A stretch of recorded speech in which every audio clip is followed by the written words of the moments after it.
Good to see you, Angela. Today we're going to do something a little different, which I think will be a lot of fun. Go through some of the presentations that we've been giving. One for me specifically, some of the presentations I'm giving live as like an overview on the AI practical application to business use cases. And hopefully this builds into our courses that you and I work on together. But I think it'd just be helpful for us to present it together and get curious on your thoughts as I try to improve it. And as we do more training in this space, I think it'd be really fun for everyone to see our thoughts. Yeah, So I love it. And I maybe as a background, we've both been doing these presentations, but I think because everyone presents on their take, which always enriches everyone else's take, this is a wonderful way to kind of expand both of our what AI fundamentals means to us. yeah, exactly. And then hopefully this dialogue helps everyone else along the way. And it's more fun than listening to just me, a head on a screen, a talking head. So Absolutely. I appreciate it. So one of the fun ways that I've been trying to frame this, and I'm curious on your perspective too, in any group is like, I find that everyone gets really hung up on AI, first off on how good they are at it, like very regularly, like how skilled are you? And you've always said very well, like everyone feels behind. And no matter how good you are, I've seen like top AI experts in a room when I try to line them up against a wall and say, how do you feel you are in the AI race? They'll put themselves in the back of the line, and the people in the back of the line often know a lot. So I've been trying to figure out ways to simplify how people can feel more comfortable about it. And one of the ways that I try to approach this is in explaining it as a journey. And generally, whenever we're thinking of processes, we try to figure out, what do we have now? Where are you now? What kind of data do you have? What do you normally use to run a similar process? What files, access do you need, et cetera? And I think of that as like your context, your folder, which we'll talk about more. And then where are you trying to go? Like at the end of the day, if you're going from LA to New York or San Jose to New York, like you need to actually know the airport you're going to land in. You're going to decide if you drive or fly or whatnot, right? And so we want to understand we need to understand the end result that's our ultimate goal. And that can be in a business context, that could be PowerPoint slides, that could be a decision-making framework, it could be an Excel doc, it could be a website, it could be your product, whatever it is. But you need a good example or a good benchmark to an example. And only then can you really decide what the best path is to get there. And I feel like AI is really good at managing the how to get there if you give it a lot of good context to where you are, and also give context to where you're going. Now, where people tend to go wrong a lot of the time is trying to use AI to determine the endpoint, like letting AI take over the judgment aspect of like, hey, here's all my stuff. Like a good example is here's my life story. Tell me what job I should do. Well, there's so much more to that. And AI is not going to be the best. You should probably talk to friends and do some soul searching yourself. AI would be a lot better saying, here's my background or my life story. Here's what I really want to accomplish. Can you track like some goals for me to get there? AI is going to be a lot better at that type of output. So I'd always try to frame it like this early on in the conversation because I think it's helpful to just simplify. Like this is just process improvement, and process improvement a lot of time is just a journey. But I'm curious on your take on it. Yeah, I love the way you frame that because this is literally how best practice AI is set up, which is get clear on your goal. If you can articulate the clear goal, then the mechanism of how you get to that goal, AI is really good. It's got millions of patterns in the data that it's working off of. And so I love that, where are you going or where is your goal? I also love that you said a lot of people make the mistake of just giving it a whole bunch of context and saying, like, what should I do? And I always think about this when I see or think about Anthropic's like slogan, the keep thinking thing, which didn't mean that much to me like last year. But as I've gotten deeper and deeper into AI and using it for myself, sometimes I'll catch myself. I'm like, oh my God, I'm not thinking. And I, That's right. I have to say that out loud because I feel like it's something we don't want to admit. So true. Having it be a like, oh, I'm supposed to set up the goal. So like, I always think of like your number point A of like, where are you and where are you going? It's like, it's a lot of self-awareness of like, where are you? Which we don't all have, like self-awareness is totally a practice skill. And then where are you going? Getting better and better at defining that goal means that like, you're going to stay in control and have agency. So I love that you frame it like this of like, okay, let's just get clear of where you're going. And that could iterate. You're not there forever. But that is a wonderful place to make sure that your brain is engaged and you are in control. Thank you so much. And so that's such a funny thing. A lot of these talks get pretty, I gave this talk to Kais the other day. And when I was giving giving it, students came up to me and it becomes pretty deep and existential almost, where it's like, well, how am I going to use this tool? Here's all the things I have, and I think I want to go, we're going this direction. I'm like, well, what do you want? Do you know like what a good ideal future looks like in the situation that for your job? What kind of job do you want? Or what do you, business goal, or what are you trying to accomplish? And then there's this eye-opening pop, like, well, I really haven't thought of that, or I don't know what good looks like. And it's like, well, then how do you think the tool is going to help you? And that's actually the worst place to be in, because the tool might choose for you and you might go to the wrong place. You might be putting the ladder against the wrong wall, or climb up one mountain and then look to the left and figure out that you like went up all this way for no reason. And I've seen founders do that too, where they change their businesses last minute because AI told them to do something rather than trust their guts or really think about what they want. So yeah, very interesting how it, like that. I feel like self-awareness now more than ever is a superpower for you and for your business. So. Yep, absolutely. With you. So the next thing that I found in like language lately that really helps people understand generative AI and agentic AI is really understanding when we're framing problems, labeling them as deterministic versus non-deterministic.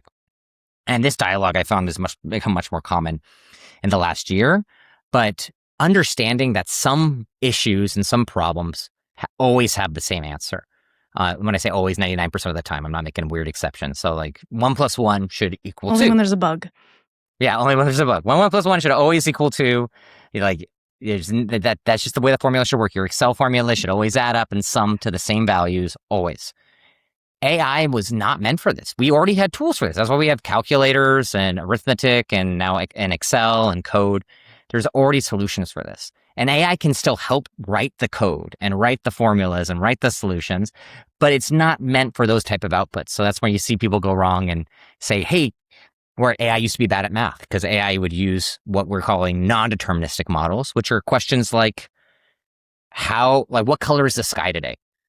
Or like, what color is the sky? Most people would say blue, but that's actually not formulaically true. And you can't really build a formula around it because it's so complex. It depends what time of day it is, where you are. If you're in LA, you might never see the sky, right? Like depending on like the pollution, it depends on if you're colorblind or not. Like there's a million variables. So even the simplest of dialogue, narrative, human questions are non-deterministic.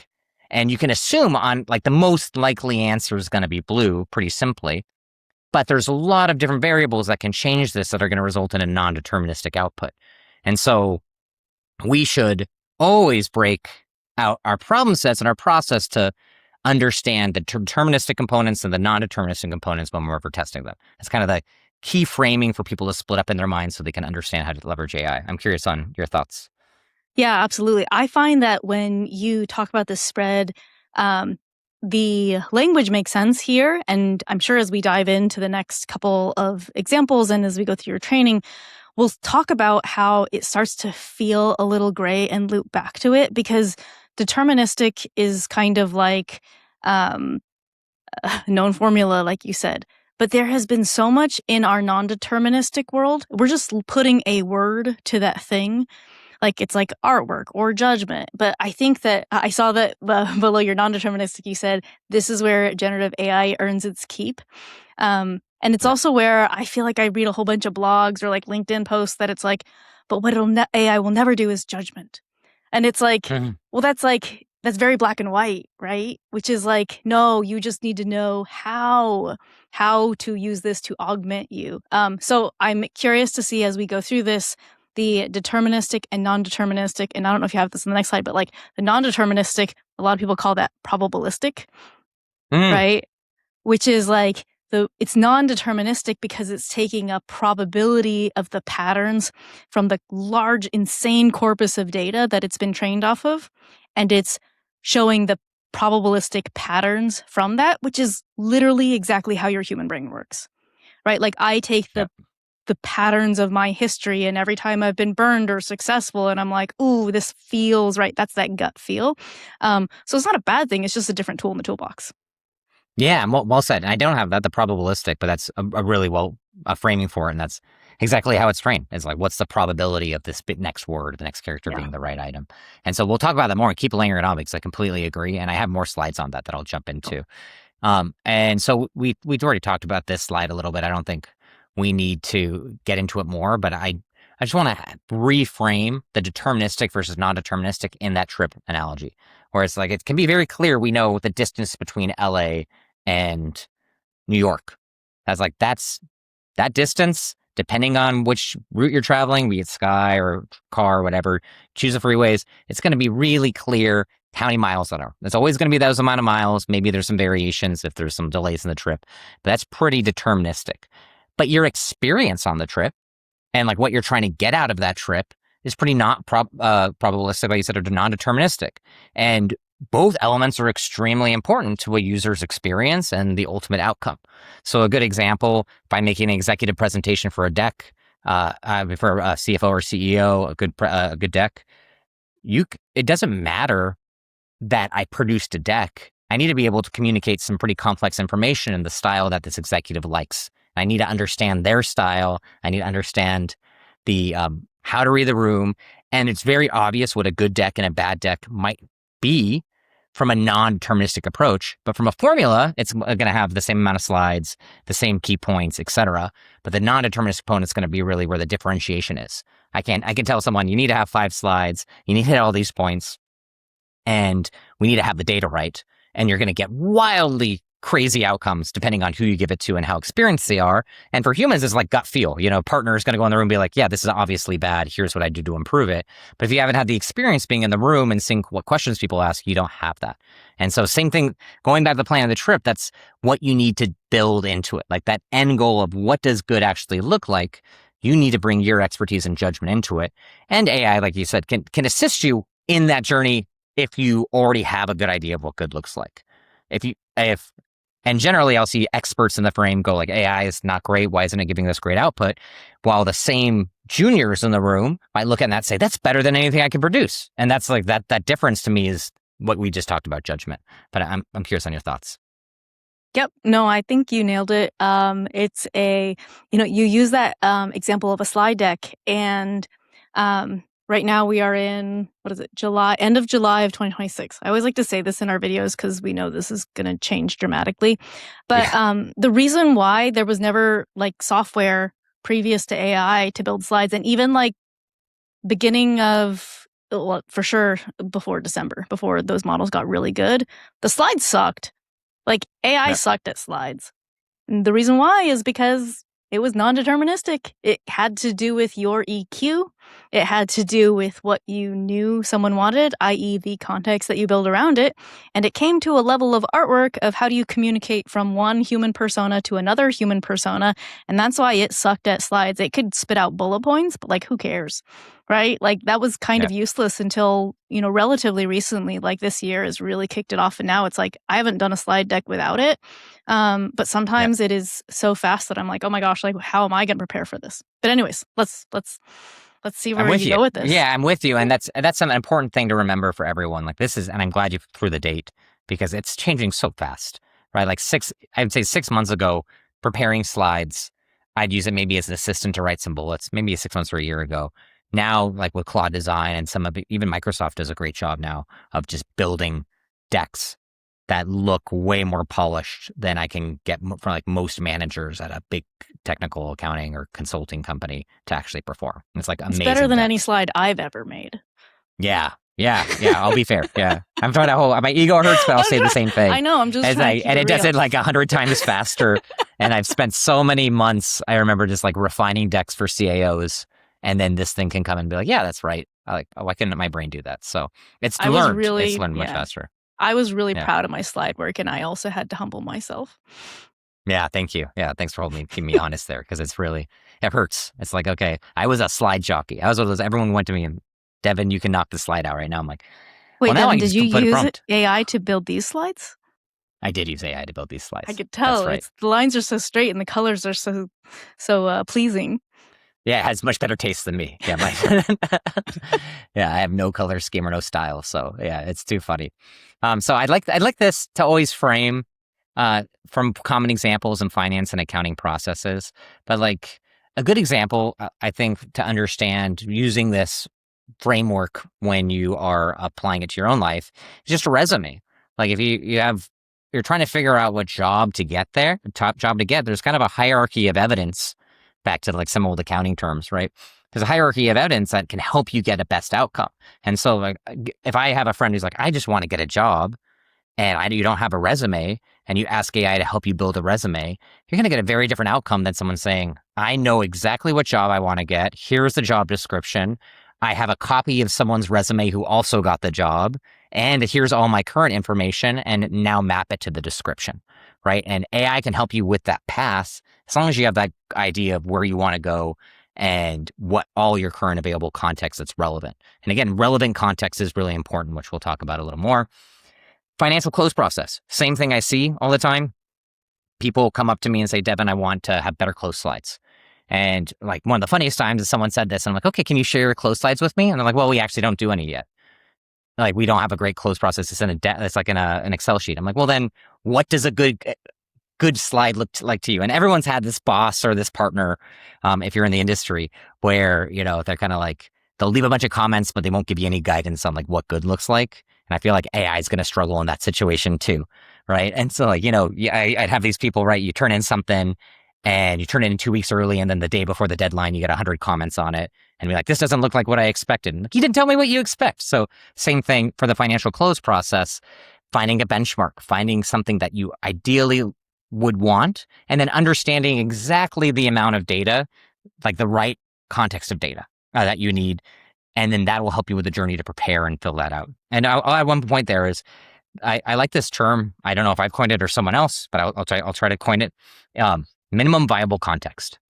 I find a lot of people have gone to this world where we try to connect to Oracle or connect to your ERP or some system and then say, make me a closed deck. And it's like, that'd be like me talking to you, Angela, and being like, hey, here's my entire love life now and all my life story. Now tell me, like, what should I eat for dinner? And it's like, come on, well, I didn't need any. Like, why did you tell me all that? I think we've all had those friend conversations where they're like, I need some help. And then they talk for 4 hours and you're like, what are we even talking about anymore? And so like, I feel like what you're doing with AI, at least with my relationship with AI, is the minimum viable context. Just tell me, feed it what it needs. If you want a closed deck that has balance sheet information, maybe just feed that. If you want to figure out compensation reports for your HR, like your organization, and you're in an HR function, well, just feed in the comp reports. You don't need to feed in everything about your employees and all their performance evaluations and everything, right? Like minimum viable context really helps out. And it might help out with your friends too. Just outside of this, it's like when you're having a conversation with someone, maybe try to keep it to minimum viable context unless you're having drinks or like in a relaxed setting. So I don't know what your thoughts are there. I have 2 comments. I have a part in my training where I say, if you're not getting what you want out of AI with the current state of the models right now, the problem is you. Which is like, which is interesting because it's like that concept of making a generous assumption that maybe you either gave too much context or too little context, but your deep disappointment in what you got back from your friend, daughter, son, husband, wife, right? Like whoever it is in your life that's disappointing you, like hold your humility, because you are empowered if you know that the problem is you, right? Yep. And so, that minimal viable context, I feel like it's a term or something that is about that. It's actually something when I was playing with Claude Code recently and reading about, I just write this article about harness design, and evidently that was one of the unlocks of how you get the model to be sharper, because you're actually supposed to keep clearing the context window, because the model is the sharpest with the least amount of targeted context, so that you can basically signal over noise. You focus the attention mechanism of the model on what you actually want it to do, and it's able to go deeper and is sharper when it has the least amount of context. I know this because I have gone way over in context. I actually just did a LinkedIn post about this, about how Claude told me that it loved me, which is very awkward for me, alone in front of my computer. But what I learned from that, because I immediately asked Claude, why did you do that? I was like, this is completely unprofessional, was because of model drift. And model drift happens when you overload the context and it can no longer follow its guidelines, because Claude was not supposed to tell me it loved me. I mean, it wasn't like a romantic love. It was like caring love. But still, it said that the reason why it said that is because I had been working on this newsletter for so long, and then it wanted to encourage me. And that's what people that care about other people say to each other. It was like, good night, Angela, I Wow. love you. And I was like, whoa, i.e. model drift, which will come up over and over. Like, that's a form of hallucination, Yeah. right? Or it's like, I didn't follow my instructions, which it does have instructions not to do that. That is a hopefully memorable story about why you want minimum viable context. Yeah, and it's so interesting how human that is. And I love that story. And I've actually told that story to other people. I'm not saying it's you, but I just think it's a great story. I'm like, I know somebody who, and I think that's just a hilarious because, man, like it's just like people, I remember Big 4 days or consulting days. You're in the office, you're working together for 14 hours. I feel like we got model drift sometimes too, where at the end of the day, Oh, your emotions are all haywire. Like, I don't know what's been going on today. We've worked 80 hours this week. All we've seen is each other. Like, that's why relationships can get weird in Big Four in accounting, absolutely. right? Yeah. And Absolutely. so Everybody we knows have that. model That's a drift real too. So thing. yeah. Oh my gosh, it's hilarious. So again, I like thinking like with the model drift, you could figuring out and using AI to help you figure out your goals. Like understanding goal setting is its own process. That's kind of what I'm trying to get to here. It's like if you don't have a good benchmark, well, you can use it to brainstorm what good benchmarks look like, but you have to be like that. That is the new goal. You're no longer it's like a process, right? It's very easy to conflate processes and changes where you might say like a good example is I think what you just talked about. I think this ties in really well where you're like, I want to build a closed deck and I want it to look like this and this here. And it gives you something. And then you're like, I don't like this. I actually kind of want it to be like this or that. Well, now you're kind of in a different process, right? It's you're no longer building the closed deck based on your specifications. You've now switched into brainstorming. And I feel like a lot of us do this in our conversation. This makes us better thinkers also. Like we're trying to solve a problem in a talk. That's very different than trying to brainstorm a solution and see what good looks like. Or it's very different than trying to reverse engineer what you might need if you have an endpoint. And so understanding when your process is actually switching and keeping in the framing of deterministic versus non-deterministic is really important here. And I think that's where it builds into model drift too and blaming yourself rather than blaming the model. It's like if you go from saying, I want to figure out what this job is to, man, what should I do with my life? What should be my career? Well, it's on you for you've spilled over. You helped the model drift at some point. And I've done this too. And I've had similar situations. And what's even worse is then when the AI tells you something and you feel something, you're like, wow, it gets me. And you're like, whoa, I need to turn this off. That's very strange. So the model drift is a feature, not a bug in my view. And you have to take advantage of it through these frames. So curious on the thoughts there. But I think it dovetailed nicely with what you said. I feel like you model drifted. But also, are you reading my chats? Like, I feel like I constantly context switch on it. Yep. Like I'm in something and then I'm like, oh, what about this idea? And so this is another thing that I notice like different when I'm in chat versus like in I've just been in Claude Code a lot lately. And I've noticed there's more of a harness or like checkpoints so that I don't do it. Like it'll check me. It's like, hold on, we were on this task. And I was like, especially if I tell it beforehand, I was like, don't let me get off task. Like, make sure we finish this. Like, I'll tell it that my goal is to finish this and don't let me like veer because often I'm like, oh, what about this? But that's, again, that same thing of like, of course, it's going to be sharper when you didn't change directions 5 times. Same as a human, right? Same as a probabilistic human or a non-deterministic human, right? Which is, okay, let's finish this task before we start the next one. Let's finish this task before they start the next one. If you want to brainstorm, which sometimes you do have to stop doing that, and actually they have this pattern. Again, I've just been in Claude Code more, where you can say something, it cues it, and it what is it called? It leads or it redirects, but it doesn't interrupt. So it like which is an interesting feature that they've built into it, knowing that we might do that. Which is nice, which is like, oh, if you come up with something midway, you're like, oh, wait, don't do that. I see you doing this thing. Then you can redirect it and guide it towards another solution. But again, like these are mechanisms that are built on the products on top of these models. Whereas our responsibility is also, okay, am I brainstorming? Am I trying to get something done? Is it more deterministic versus brainstorming? There's powers in both. It's just knowing what you're doing. Like it's awareness, right? Yeah. And it goes again, self-awareness and really being clear and thinking clearly before you use these tools really seems to be when it's used the best.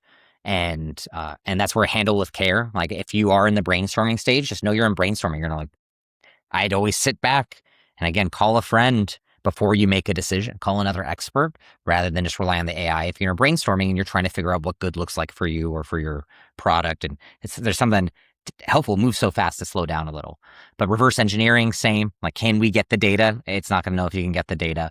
And any areas where there's these judgment calls, just handle it with a little more care. And I think there's a real danger in not handling it with care because I know I don't sometimes. And we teach this stuff all the time, but it's just really easy to get carried away with the models. And when you're making a judgmental call, that could be more like the quality of the decision now matters a little more than the output because AI can help so much with the output. Yep. Yeah. Yep. I love that. Yeah. Okay. So here's my minimal viable context slide. So the usual inputs and outputs you want, like only take what's relevant. And generally you want to take every relevant file, folder, etc. And so when I have like GL, for example, I'm trying to figure out the close slide. Let's use that as an example. Compensation reports. You obviously just want the GL data relevant, but you also might realize when like I'm preparing a close deck, you might also realize, well, there's information not in the GL detail that I layer on, like my discussion, my discussion with management, my internal knowledge of the business. And what I've helped people do is, well, maybe you need a form where you like talk through everything you're aware of with the business with someone else, record the meeting transcript and upload that as relevant context to your close meeting, to your close deck preparation. Or if you're aware of your compensation policies, or if you're trying to do an organizational design effort, it's not always just going to be in the data. There's other contexts that you might need to pull in from like senior leadership meetings. So pulling in the relevant meeting details, that doesn't mean download every meeting transcript you've ever had and have it scrub it, right? And then messier, like real context is pretty messy. And just understanding like the job of probabilistically trying to sort through all of that with an AI, it does a really excellent job, way better than I've thought. But understanding how challenging that can be and like making that life a little easier is great. Like I had someone I was working with earlier today on a training where he's like, hey, this did such a great job. Can I just keep putting more stuff in my folder and just use this folder for all these different questions? And I was like, well, when you do that, are you finding it slowing down a bit and hitting road bumps? And he's like, yeah, but I eventually get there. I'm like, well, as you continue to add more context, it's going to make it messier. Maybe it makes sense to split these up into a few different work streams. Like the cleaner context, the better, again, minimum viable context. And then just understanding that messier, you can make it a little messier, but it's just more likely to mess up the probabilistic determinations. So I don't know if you have any other things to add to this around context, like context best practices. Just one thing, because I embarrassingly tend to have very messy folder structure, that I use it kind of in both ways, where if I go crazy and like get my context all messy, or if like I'm not sure what file I want, or I want to point it at just like this set of random crap where I'm actually not sure if I have duplicate files, sometimes I'll open another context window and just ask it to like scan all the titles, or like, do something where it helps me organize it a little bit. Which I think is also fair game. It's just a different tool, which is like your context can be very messy. It shouldn't stay that way when you actually try to solve the problem. But one of your problems could be your messy files. Yeah, exactly. And I can't tell you how useful. I part of my trainings now, I'll have people work on their folder taxonomies. Like, how are you going to actually structure this? Which, quite frankly, until I used AI, it was pretty bad. I was one of those people where like desktop was just a bunch my of downloads folders is insane. Yes, I know. Yeah, mine's probably nuts too. That's really helpful. That the structure and taxonomy of your folders and getting organized is quite helpful.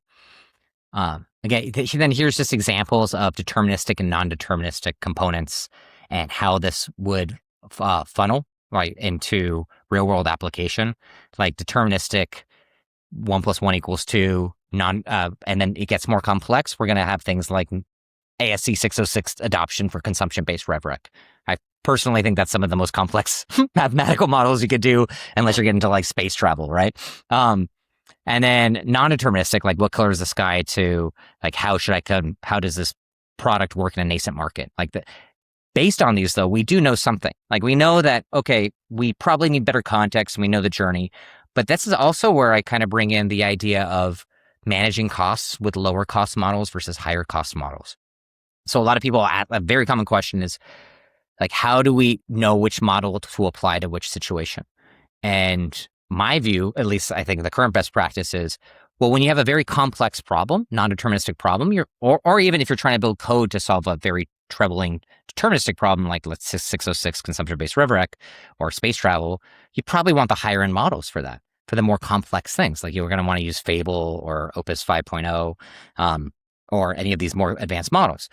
Now, if you're asking something simple, you can use the smaller models. They're going to get it right. They're going to tell you how to add 1 + 1 = 2, or they're going to tell you what the color of the sky is correctly and give the right disclaimers around it, right? And so this can be helpful when you're trying to manage your costs by telling your teams, and I think you've told me this very well, it's like have Fable or these other more advanced models figure out the planning. You want like the most complex part of building out a process is actually the planning of what does good look like? What does the process look like? And once you have the plan down, like that strategy down, you can actually kind of farm out to the lower models some of the execution because it can just follow the plan. But if you try to give the planning to the lower reasoning models, you'll find that it's not it has worse efficacy than the reasoning of the higher models. So that's like a nice, easy way to lower costs and still have a really killer result is by realizing that strategy requires more bandwidth and giving that to the planning models. But curious on your thoughts too. Yep, exactly the same, which is, it's like when you're working at an accounting firm and then there's like the partner time, which is X amount per hour versus staff time, which is X amount per hour. You're going to lean on that judgment of that partner who is way more expensive per hour, similar to how Fable is more expensive per hour. I think that was like the most recent use case of like, oh my gosh, like Fable's eating up everyone's tokens super, super fast, but it was never meant to be used that way. Like Fable's really good at judgment and edge cases. I use it to interview me if I'm like trying to work through something. It's really good at like adversarial checks or like checking the other models. But like Sonnet's my builder, right? Like that's when you get the instructions after it architects. So I feel like this is an emerging topic now that we're finally talking about costs, right? In January, February, like even March, we were still talking about token maxing. Like token maxing is over, sadly, right now, but you could still learn on the cheaper models. Like the learning is still the same, but this topic of like how you interchange and use the models in a different way, I feel like this conversation is just at the beginning.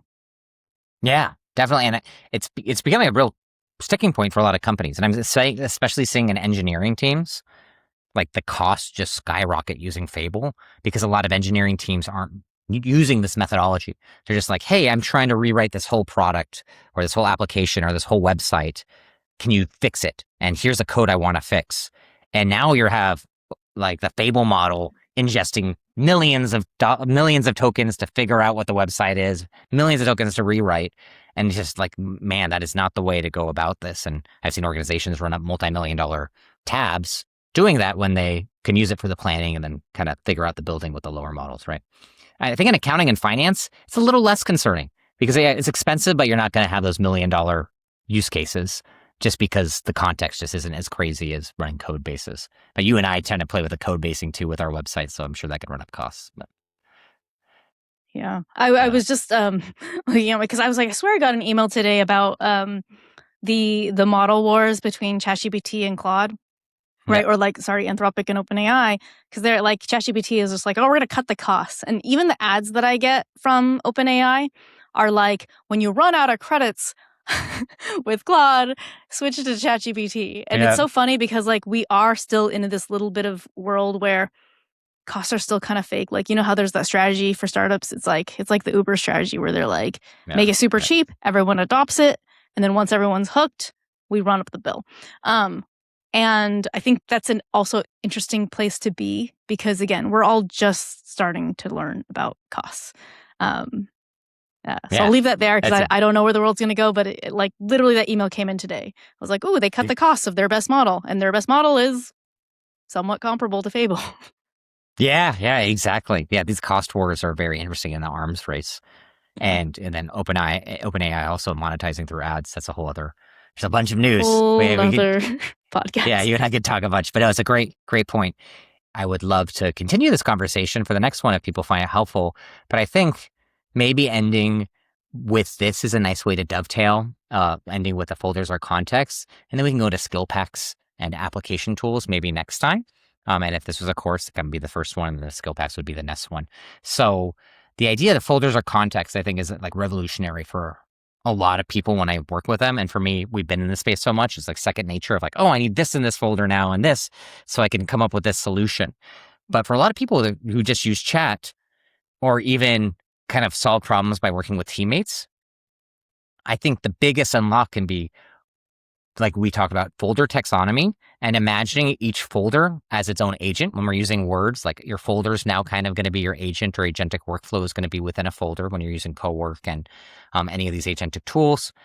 And you can kind of think that as a team member, I found, as a best practice. So like, if I would normally give over work to a data analyst because I like making Tableau dashboards or HTML dashboards, Claude is great for making these dashboards. And I love one of my favorite use cases is making HTML dashboards with Claude, but it works really well if I put anything I want for that dashboard into a specific folder and make sure I have the relevant skills, which we'll talk about later, to run that dashboard against that folder and only within that folder. And that's a little different than imagining all the context of how we are as people, of me reviewing a deck, me pulling in people to ask for their expertise. Well, now the folder should have all of the context. And once we put that framing on it, like figuring out what is the right context and how to gather that context and data is actually a new challenge for organizations. Like I said, what forms do you need to layer in the right context if you're trying to put judgmental determinations or insider knowledge on the business into a certain deck or into a policy? Or how do you know what good looks like, your brand colors and guardrails? And design does this well with kind of like templating as well. But like, what does your executive teams like the output to look like? And what, yeah, you can kind of go endlessly, but like imagining that as your folder as context and as a team member can be really, really powerful, I feel. I know your thoughts on that. Well, I'm how you're seeing people. excited for the next chapter of this training because I feel like this is where I'm struggling, honestly, with this. Of like, sometimes my folders or projects get too big, or I try to nest folders in other folders. So I'm so curious to see where you've found successes in here. And part of this is you kind of only learn by doing. Yeah. So I think we leave this as a cliffhanger because this is when it gets real. It's like, what does this look like? Right? It's like, okay, cool. And what does this look like? So I think we save it, and I'm excited to do the next one. Awesome. Yeah. Thanks for talking through this today with me, Angela. And I'm excited to do the next one too. Appreciate it.